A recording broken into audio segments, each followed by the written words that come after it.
Welcome to Epic's Dark Souls lore series.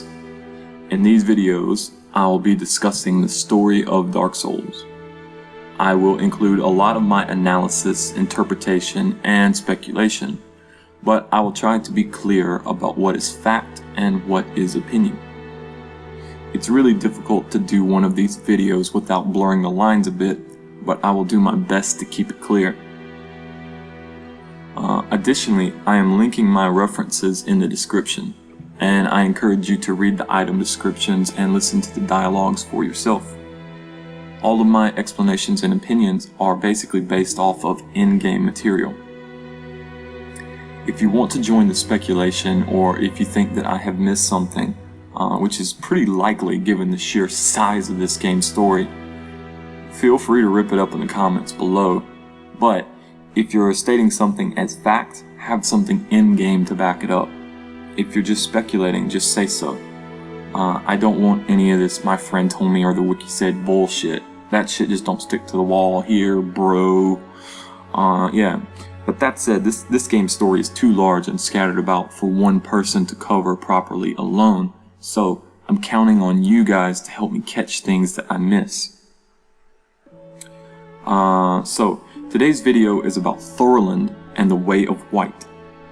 The characters related to Thorolund and the Way of White are Allfather Lloyd, the head bishop of Thorolund, Rhea, Petrus, Nico, Vince, Paladin Leroy, and, debatably, Lord Gwyn. So check the video description for links to the pertinent item descriptions and dialogues. That's right, y'all, we citing them references, yo. Yeah, okay. So, you guys have access to all of my references, so here goes my analysis.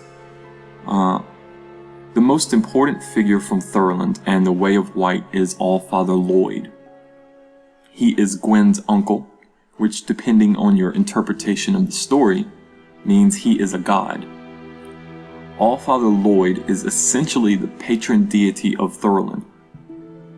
The High Bishop of Thorolund is Lloyd's apostle, so the church follows Lloyd's teachings.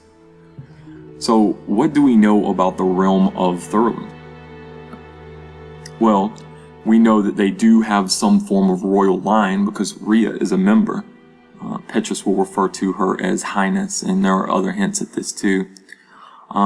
The church and government appear to be strongly linked, as Rhea is a cleric of the church and also a member of the royal family. Also, the white Seance ring indicates that the High Bishop of Thorolund is responsible for maintaining order and the caste system. So, Thorolund is most likely a theocracy of some sort. The big question is, what does the church teach? Well, primarily, the church teaches that the dark sign is a cursed brand and that bonfires must be maintained. So the clerics of the Way of White hunt the undead, and this is speculation, but they are likely the reason that the undead are gathered in the Northern Asylum. Probably the Way of White are the ones rounding these bros up. In Thorolund, being undead is seen as a curse. So what happens if a member of the church is an undead? Well, in that case, the undead member is sent to Lordran in search of the rite of kindling. This actually serves several purposes. First, it removes a potential threat to the teachings. The undead member is unlikely to pursue the path of the Dark Lord if they are convinced that kindling the fires is their holy mission. If they happen to die in the catacombs, then hey, no problem. That's one less undead threat to the church. If they succeed in obtaining the kindling, then they can offer humanity to fuel the bonfires and buy Lord Gwyn more time to search for a powerful soul to relight the flames. The clerics of the church may also be in search of the Lord souls to further fuel the flames. The first Way of White mission conducted by an undead champion was Leroy's expedition into the catacombs, which we can only assume ended in failure. Rhea is also on a quote-unquote holy mission into the catacombs. So how does the Way of White play out in a game? Well, as the player, if you want to roleplay a Way of White cleric, then you should get the Rite of Kindling, assist Rhea, and kindle the bonfires to max before finally linking the flame. A lot of people in the community view the Way of White as a good covenant, like quote-unquote good. It is often discussed on message boards and wikis as being some sort of good covenant, but it isn't really good so much as it is one of the covenants associated with Gwyn and his followers. So when you first make a covenant with the Way of White through Petrus, he says, first, a covenant with the gods. Now, in my opinion, although there are different interpretations, he is referring to Gwyn and his homies. Basically, they are the gods of Lorjon. And you can check the description of the Ring of the Sun's Firstborn for some more confirmation on this point. So basically, when you join the Way of White, you're not joining a good covenant, you are joining with Gwyn. You're joining with Lord Gwyn. Now, this can be considered good or bad depending on your estimation of Gwyn and how much you rely on the Darkstalker's information, but it certainly can be considered kind of a lawful covenant. As a member of the Way of White, you are supporting Lord Gwyn in his quest to maintain the bonfires. You will continue the Age of Gods by sacrificing souls and humanity to maintain the flames, just like Gwyn wants. So you can interpret this as meaning that it is your holy duty to maintain order in the world and to prevent change and chaos, or you can interpret this as Gwyn manipulating humans to extend his own power. That's pretty much up to you. As for NPC members of the Way of White, Rhea is on a mission along with her schoolmates and guardians Vince and Nico to seek the kindling in the catacombs, and Petrus is supposed to escort the pilgrims from Thorolund into the catacombs. But it doesn't turn out well for them. In the catacombs, Patches tricks Rhea, Vince, and Nico into falling into a pit.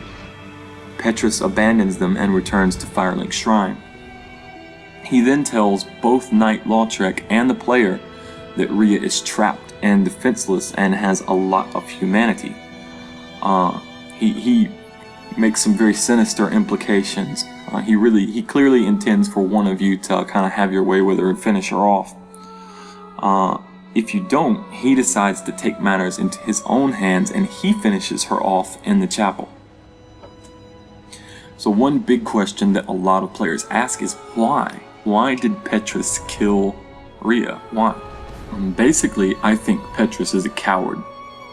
This is my speculation, but he is under holy orders to protect a naive member of the royal family on a suicide mission into the catacombs, and he wants no part of it. When Patches tricks his companions, he takes the opportunity to flee. Then, however, Petrus gets nervous. What would happen to him if Rhea somehow escapes the catacombs and returns to Thorolund? Excommunication? Banishment to the asylum? Execution? Bad shit for sure. So he decides to silence her himself. So that is likely his motivation. But here's something interesting, some interesting speculation about Petrus. Now, warning, extreme speculation incoming. This is just completely off-the-wall shit right here, so don't take this as being canon or anything. This is just my idea. I don't think he's undead. This is just my thoughts, but this is why. Petrus goes out of his way to spread rumors about how much humanity Rhea has. But when he kills her, he doesn't take it. Now that's odd. And also, unlike other NPCs, you cannot summon him as a phantom, and he never invades. Interesting, is it not? He also doesn't use Estus that I have ever seen. And you know, if someone uses Estus, it's a clear sign that they're undead. But it would also explain why he isn't too keen on going into the catacombs. The one thing I know that goes against this theory is that he trades for souls. I don't know if normal humans can possess multiple souls or not, but it was just an interesting thing that I noticed. So I'm curious what you guys think about that. But yeah, moving on. There's an alternate ending to Rhea's storyline. Is that if you purchase all her miracles, she can go hollow on her own. So if you buy all of her miracles before Petrus kills her, you can find her hollowed in a jail cell in the Duke's archives. And a lot of players have wondered why she hollows and why in that location. Now, I believe that she was kidnapped by a channeler and taken to the cell for Seath's experiments. If you check the description of the channeler set, you will find that they are also known as the Snatchers, and that they capture humans for Seath's experiments. So I think that actually a channeler kidnapped Rhea and locked her in the cell for Seath to experiment on, and then she just hollowed out while she was waiting in the cell. Just like Logan was captured as well. So now this does occur regardless of whether or not you've killed Seath, but we can kind of either chalk that up to the channelers not knowing about Seath's death or not caring. So yeah, in my opinion, abducted by Seath's followers. I think she was kidnapped there. Yeah, so that pretty much wraps up my discussion on Thorolund and the Way of White. That's my take and interpretation on things. So you can check the references in the description below and join in the fun in the comments. What do you think about Thorolund?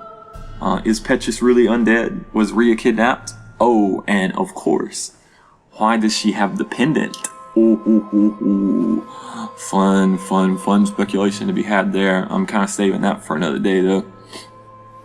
Oh, one last note for Way of White Covenant members.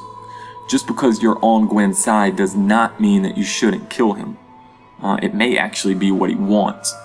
That's also up for debate. More on that later, maybe?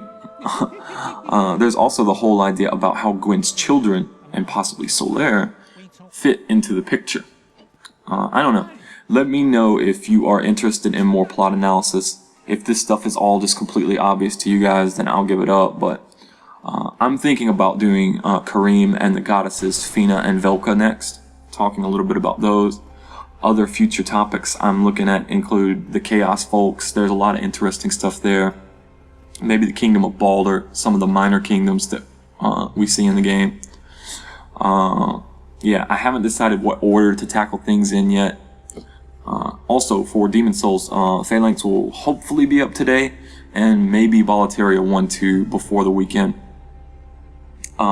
Busy week, what with work, dentists, etc., but I'll do what I can. Alright, later, y'all, make sure and holler back in the comments and let me know if I missed anything big or if I misinterpreted something, or if you just have a different idea, some speculation, or maybe some item description that's really helpful to understanding Thorolund that I missed. So you guys let me know, and I'll catch you next time.